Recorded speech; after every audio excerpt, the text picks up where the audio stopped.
Hello guys, I welcome you all on my YouTube channel Shubh online classes. और आज हम discuss करेंगे PGT net commerce के लिए कुछ इम्पोर्टेंट एमसीक्यू। और ये मैंने स्पेशली डिज़ाइन किया हुआ है कॉमर्स के सभी एग्ज़ाम के लिए। ये आने वाली जो भी मेरी सीरीज़ है वो अप्रॉक्स 1000 क्वेश्चंस को हम कवर करने जा रहे हैं आज के लेक्चर से। तो स्टार्ट करते हैं अपने पहले क्वेश्चन से। क्वेश्चन है, debentures holder are. Debenture holder कौन होते हैं? Option A debtors of the company, option B creditors of the company, option C debtors of the company, option D owner of the company. तो यहाँ पे आपको सही आंसर चूज़ करना है। देखिए, जब भी कोई बंदा अप डिबेंचर्स खरीदता है किसी भी कंपनी का, तो ये उसके पास राइट होता है कि वो अपने पैसे को वापस ले सके। तो डिबेंचर्स का मतलब होता है ऋण, यानी ऋण पत्र। तो डिबेंचर जब कोई कंपनी इशू करती है तो जो भी बंदा उसको खरीदता है वो उसके लिए होता है क्रेडिटर, यानी कंपनी के लिए वो बंदा क्या कहलाता है? क्रेडिटर कहलाता है। तो ऑप्शन बी इसका सही आंसर होगा, creditor of the company. Question number C second है, डिबेंचर्स इंडिकेट द। डिबेंचर्स क्या इंडिकेट करते हैं? Option A short term borrowings of the company, option B director share in a company, option C the investment of equity share holder, option D long term borrowing of a company. तो यहाँ पे आपको सही answer choose करना है। जो debentures होता है वो इंडिकेट करता है कि कंपनी ने जो लोन ले रखा है, जो भी डिबेंचर से पैसे ले रखे हैं, जो भी डिबेंचर्स का इन्वेस्टमेंट करवा रखा है डिबेंचर होल्डर का, वो लॉन्ग टर्म के लिए करवा रखा है। मोस्टली ये लॉन्ग टर्म का होता है, 5 साल या 10 साल का पीरियड होता है। तो लॉन्ग टर्म में कंपनी क्या करती है? उनको हर साल इंटरेस्ट पेमेंट करती है। तो ये जो डिबेंचर्स होते हैं वो इंडिकेट करते हैं तो कंपनी ने लॉन्ग टर्म लोन ले रखा है। इसलिए इसको हम बैलेंस शीट में भी जहाँ शो करते हैं उसको हम करते हैं लॉन्ग टर्म बोरोइंग्स में शो करते हैं। तो ऑप्शन डी इसका सही आंसर हो जाएगा। क्वेश्चन नंबर 3 है, in debenture interest payable is. Option A transfer to general reserve, option B transfer to falling fund investment account, option C charge against the firm profit, option D appropriation of the company profit.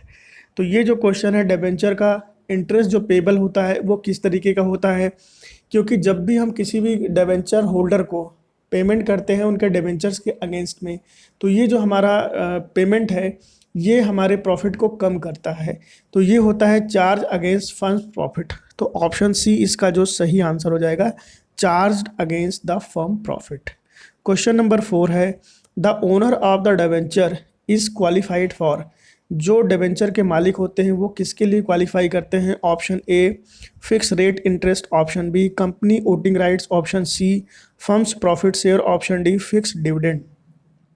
तो यहाँ पे आपको बताना है कि जो debenture होते हैं, डिबेंचर्स के जो मालिक होते हैं किसके लिए क्वालिफाई करते हैं।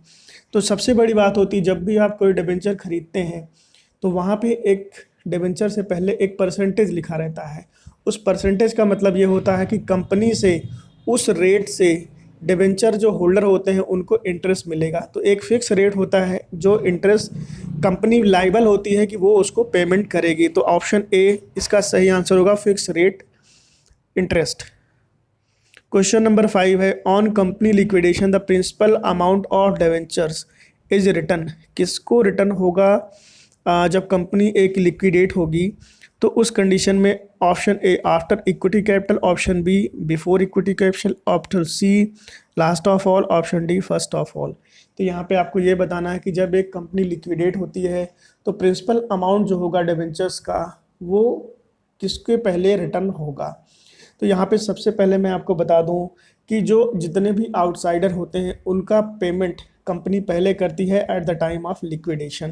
तो जो इक्विटी शेयर होल्डर होते हैं उनको सबसे पहले, उनको सबसे लास्ट में मिलता है, उनसे जस्ट पहले मिलता है प्रेफरेंस शेयर होल्डर को, और उनसे पहले आउटसाइडर्स को मिलता है। तो आउटसाइडर में कौन है? आपका डिबेंचर्स है। तो यहाँ पे क्या हो जाएगा? ऑप्शन बिफोर इक्विटी कैपिटल, क्योंकि यहाँ पे और प्रेफरेंस वगैरह का नाम नहीं दिया है, अदरवाइज वो भी उनसे भी पहले आपका इनका पेमेंट होता है, यानी जो भी हमारे आउटसाइडर होते हैं उनका पेमेंट सबसे पहले किया जाता है। तो इक्विटी शेयर होल्डर के पहले डिबेंचर्स का पैसा रिटर्न हो जाएगा।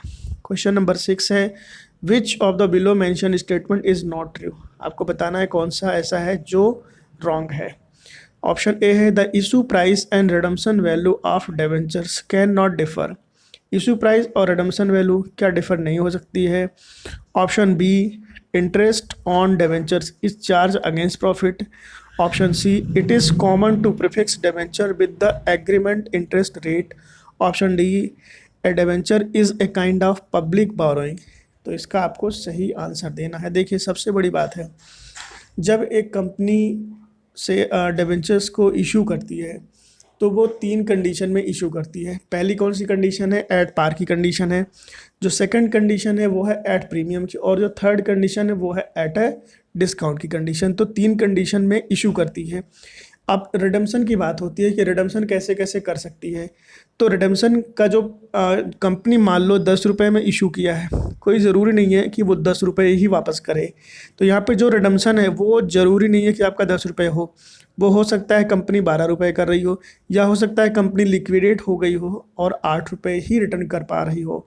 तो यहाँ पे आपको बताना है कि कौन सा स्टेटमेंट ट्रू नहीं है। The issue price and redemption value of debenture can not differ. ये डिफर नहीं हो सकती, ऐसा नहीं है, डिफर हो सकती है। तो ऑप्शन ए इसका सही जवाब हो जाएगा। क्वेश्चन नंबर 7 है, point out the false statement. आपको इसमें से फॉल्स स्टेटमेंट बताने हैं कौन से हैं। A firm can buy its own debentures and share. Option A है। ऑप्शन बी है, a company can issue convertible debentures. Option C, a business can issue debentures with voting rights. Option D, an organization can issue redeemable debenture. तो इसका आपको सही answer बताना है।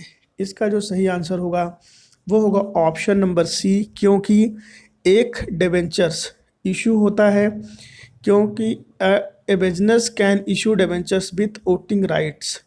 यहाँ पे ये स्टेटमेंट फॉल्स है। किसी भी डिबेंचर होल्डर के पास वोटिंग राइट्स नहीं होता है। वोटिंग राइट्स होता है सिर्फ इक्विटी शेयर होल्डर के पास में। तो ऑप्शन सी इसका इस क्वेश्चन का सही जवाब हो जाएगा। क्वेश्चन नंबर 8 है, which options are not a feature of bearer debenture. आपको बताना है कौन सा ऑप्शन है जो बियरर डिबेंचर के लिए नहीं है, not a feature of bearer debenture. Option A, the interest is paid to holder irrespective of identity.